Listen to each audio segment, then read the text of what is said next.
Wowe n'omusajja agamba nti amaanyi go ag'ekisajja gakendedde. Bino by'osaanye okubeera ng'owuliriza era omanye omubiri gwo gutambula gutya, kijja kubeera nga kikuyambako. Oyinza okulowooza nti waliwo omuntu akuloga. Nga tonnaba kulowooza kintu ekyo, sooka owulirize bino wammanga. Ebiseera ebisinga ogenda n'obeera ng'ofunctioninga bulungi, ng'oyima bulungi, naye ogenda okutegeera oba okukirealizinga, otandika okulaba ng'otandika okuggwaamu amaanyi mpola mpola. Abadde ng'asituka obudde obw'ekiro, matumbi eyo nga tokyasituka. Abadde nga asituka mu budde obw'okumakya ng'oyima, tuka ekiseera nga tokyayima. Kaakati n'ontuka ekiseera n'ogamba buzibu ki obuliwo.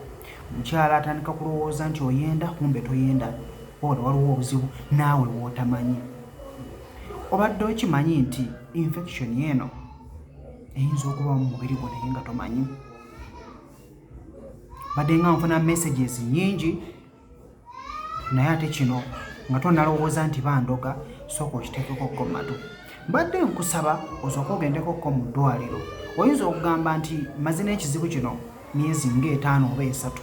Yes, it is okay. Osobola okubeera n'obulwadde obwa infection mukwano, naye nga toyina yadde essaayi n'emu ekulaga. Muli nti oba olumizibwa mu kufuka oba okola ki, wabula amaanyi go ne gaggwaawo mu buggu bwe gatyo.